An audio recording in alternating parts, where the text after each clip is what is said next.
I want you to come back to those first encounters in feeding your newborn, trusting them with the amount of food they have chosen to eat. Because when we intervene in some way or another, when we discount their appetite, we unintentionally break that trust. And when that trust is broken, we send a message to our vegan kids that they shouldn't listen or rely on their own hunger cues. I'm Carla Moreno-Bryce, a vegan, registered dietitian, and mom to a little girl. It wasn't all that long ago that I lacked the confidence to advocate for my choice in raising my family on a vegan diet and represent compassion for animals. Even as a trained expert in the field of nutrition, I had insecurities and questioned whether this was the right thing to do because I lacked the support from family and friends. Fast forward many experiences and plenty of time, you'll see that my daughter is thriving on a vegan diet, and I'm no longer afraid to take a stand for what I believe in. I created the Vegan Kids Nutrition Podcast to share with you tips and insights so that you too can feed your vegan kids with confidence. If you're a vegan parent or one ready to begin the transition who wants to follow their values and feel proud of raising a vegan family, you're in the right place. As a reminder, the information presented on this podcast is for educational purposes only. Please consult with your healthcare provider before modifying your diet or making changes to the diet of a child in your care. All right, let's get started. There are so many things I wish we and our society can normalize about growing children, meaning view certain things in our kids' feeding journey as perfectly normal and acceptable. Have you ever felt unsure about the amount of food your infant, toddler, or child eats at a particular meal? Do you question whether your vegan child eats quote-unquote too much or too little? Are you concerned about your vegan child's weight, whether they are too large or too thin, and want to do something about it? If any of these three questions resonated with you, you're not alone. Vegan parents like yourself often worry about the amount of food your child eats at a meal. And no matter where in the spectrum of intake your child is at, you're unsure if this amount is enough for them. And this often leaves you feeling worried about their overall nutrition and confused about the appropriate amount vegan kids should eat at each stage of growth. And I get those feelings. Remember, I'm a parent too that has similar experiences just like you. I know how important it is to you that your vegan child gets the appropriate nutrition and portion sizes to grow strong and healthy on a vegan diet. I know how important it is for you to ensure you're doing things right. So in today's episode, I want to share with you some strategies on how you can overcome this challenge of not knowing what portion size or amount of food your child should eat at any given time. But before I dive into these strategies, I always like to give you a little bit of background so that you can better understand your child's feeding dynamics. A child's stomach size is small relative to an adult's, and their tummies are small, about the size of their fist, which means they don't have a lot of room for food. But the incredible thing about our stomach is that it can expand, which means some kids may be able to hold more volume or more food. But just because their stomachs are relatively small doesn't always mean they will eat small portions of food. And it most definitely doesn't mean that you as a parent need to regulate how much they should eat. Which brings me to the first strategy on how to feel confident with the amount of food your child eats, and that's to observe your child. This is actually one of the most insightful guidelines that you can follow to feel more confident about your child's food intake. Observing your child isn't just a one-time thing, it's something that requires attention over the course of your child's feeding journey. And the reason for that is because your child is unique, which means they will have unique appetite. And their appetite is going to change over time. It may change from day to day or even from meal to meal. And that is typical for growing children. But the more you observe your child, the more you get to learn what is considered normal for him or her. The more you observe your child's intake at each meal, the better you'll know at what their usual intake is for them. When you become aware of what their usual appetite looks like, you'll feel more confident with the amount of food they eat at a meal or snack. The second strategy is to trust your child's appetite. This is perhaps the most challenging for parents to follow through and accept.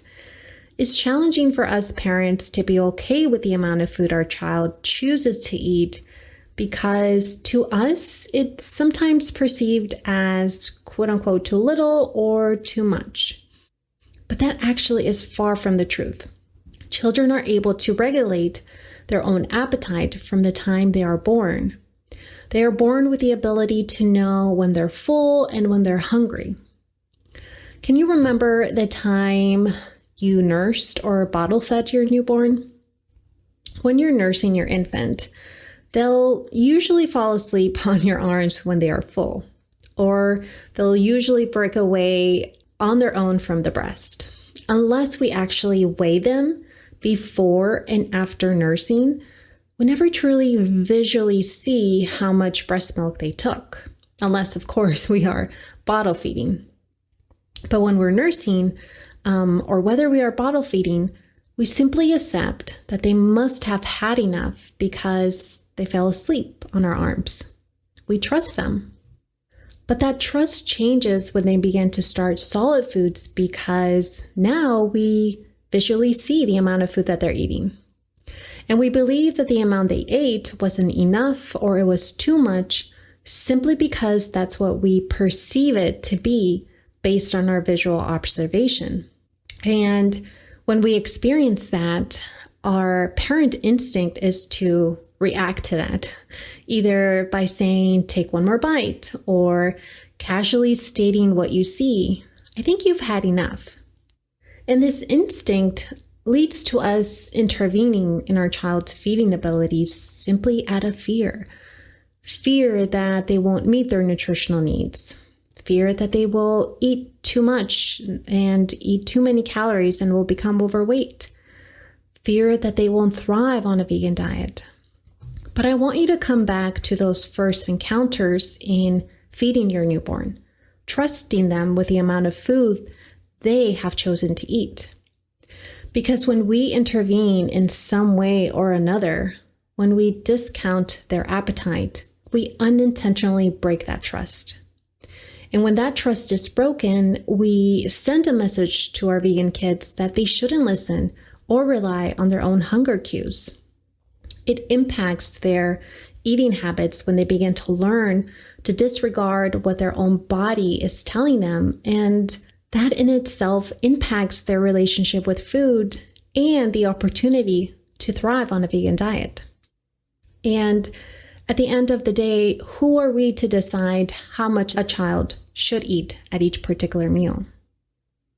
And now to our third strategy, and that is to be a role model for your vegan kids. Now, you're probably wondering, Carla, what does role modeling have anything to do with the amount our children eat? Well, it actually has everything to do with how, what, and how much your child eats.